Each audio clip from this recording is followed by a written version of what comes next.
মসজিদের ইতিহাস কি? একবার হুজুর সাল্লাল্লাহু আলাইহি ওয়াসাল্লাম মদিনাতে বৃষ্টি হয় না, ইস্তেসকার ব্যবস্থা করে না, বৃষ্টির জন্য নামাজ। হুজুর সাল্লাল্লাহু আলাইহি ওয়াসাল্লাম এখানে নামাজের জন্য দাঁড়াইছিল। দাঁড়ানোর পরে প্রচুর রৌদ্র ছিল। রৌদ্র থাকার কারণে আকাশের যে মেঘ আছে না, মেঘ এসে হুজুর সাল্লাল্লাহু আলাইহি ওয়াসাল্লাম উপরে ছায়া দিচ্ছে। যে জায়গাটা দেখবেন মেঘ থাকে, এই জায়গাটার মধ্যে ছায়া পড়ে, ছায়া পড়ে। রৌদ্রের কারণে যে জায়গাটা মেঘ থাকে, এই জায়গাটার মধ্যে ছায়া পড়ে। এই জায়গাটার মধ্যে হুজুর সাল্লাল্লাহু আলাইহি ওয়াসাল্লাম যখন দাঁড়ায়, জায়গাটার মধ্যে ছায়া পড়ছিল। এই কারণে এটা কি কয়? গামা বা মেঘ পড়ছিল। এখন আরেকটা ইতিহাস হলো এটা, সাল্লাল্লাহু আলাইহি ওয়াসাল্লাম আসার পরে যে ঈদের নামাজ পড়াইতো না, ঈদের নামাজ ছিল এই জায়গাতে।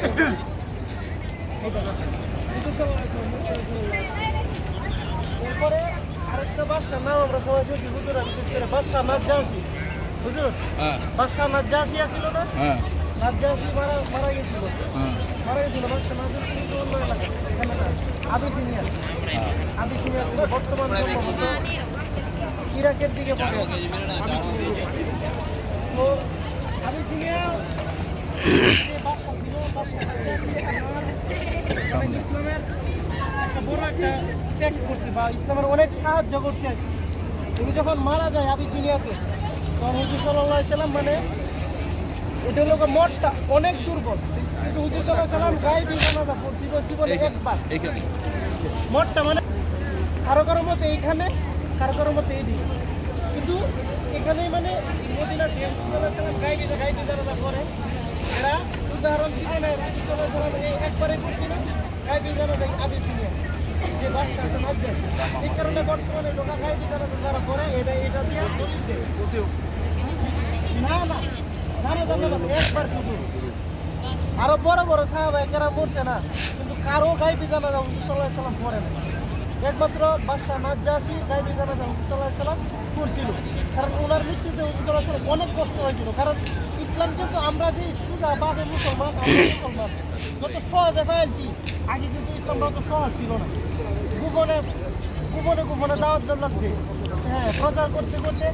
তখনকার আবিসিনিয়ার বাদশা যিনি ছিল, ওনার কারণে কিছু মুসলমানরা ওনার যে দুর্গ ছিল, তখনকার দুর্গ বা কেল্লা হইতো, দুর্গের পাশে আর একটা কেল্লা ছিল, ওইখানে মুসলমানরা মানে বিপদে পড়ছিল। অনেক মুসলমানদেরকে উনি কি করছিল? সাহায্য করছিল। আরও ওনার ইসলামের ব্যাপারে অনেক ত্যাগ আছে, অনেক সাহায্য করছে। এখানে হুজুর সাল্লাল্লাহু আলাইহি সাল্লাম ওনার মৃত্যুতে অনেক ভীতি হওয়ার কারণে হুজুর সাল্লাল্লাহু আলাইহি সাল্লাম জীবনে শুধু একবার মানে করছিল। কিছু কিছু বিধান আছে যে শুধু খালি বিধান, অন্য কারো ক্ষেত্রে না। যেমন বিবাহ শারীরিক দিক করা, যে হুজুর সাল্লাল্লাহু আলাইহি সাল্লাম আল্লাহ তাআলা দিয়েছে। আর উম্মতের মুসলমানদের জন্য কয়টা? 4টি। এরকম জানাজার নামাজ যারা পড়ে, এটা দেখেন এরা দলিল দেয় হুজুর সাল্লাল্লাহু আলাইহি সাল্লাম হুজুর সাল্লাল্লাহু আলাইহি সাল্লাম আর কারো ক্ষেত্রে জায়েজ জানাজা পড়া জায়েজ না। আচ্ছা, এখানে একটা দিদি গেলে না বুঝবেন না, এটা বড় একটা মসজিদে আবু বকর সিদ্দিক, এটা মসজিদ আবু বকর, আয়েশা রাদিয়াল্লাহু আনহার বাবা, এবং সর্বপ্রথম মুসলমান হয়েছিল বড়দের মধ্যে। এটা হলো আবু বকর রাদিয়াল্লাহু আনহুর ঘর বা বাড়ি ছিল এখানে, এখানে বসবাস করছে। এটা হলো আবু বকর রাদিয়াল্লাহু আনহুর বাড়ি। তো আর একটা এইদিকে সাদা দক্ষিণে হইতেছে, এটা হলো আলী রাদিয়াল্লাহু তাআলা আনহু। আর এটা কই বিড়ি কই মা ফাতেমার বাড়ি ওই যে দেখেন সাদা, আলী রাদিয়াল্লাহু তাআলা দেখেন এখান থেকে বাড়ি আসছিল মা ফাতেমার বাড়ি। আর আদি মা ফাতেমা এখানে থাকতো, এখানে মসজিদ হয়েছে।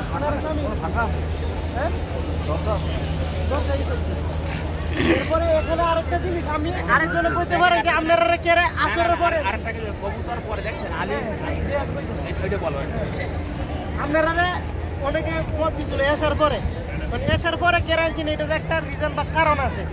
এসার পরে এটা আপনারা দেখতে পাচ্ছেন না যে মূল আকর্ষণ উপরে কতগুলো কবুতর আসেনি, এটার মধ্যে দেখেন কয়েক হাজার কোনো কবুতর আছে উপরে নিচে বা কবুতর উপর দিয়ে উড়ে যাইতেছে, এরকম দেখছে। আমি একদিন 3 ঘন্টা আমি যখন জীবনের প্রথম শুনছি যেখানে কবুতর বানা, আমি এই জায়গাটার 3 ঘন্টা বয়ে আসলাম, তারা দেখার লাগে। দেখার লাগে বই আসতাম, কারণ জীবনে মানে আপনার কথা কইতে গেলে অভিজ্ঞতার দরকার আছে।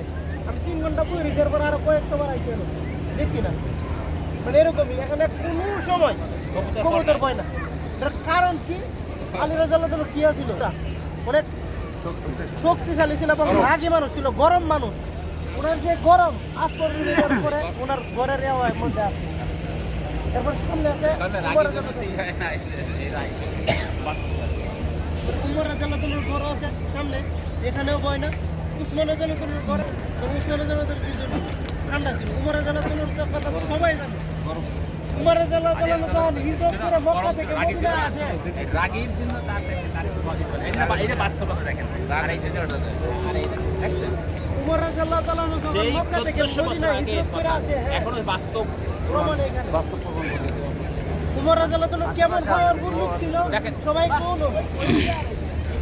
বাচ্চা কানলে নাম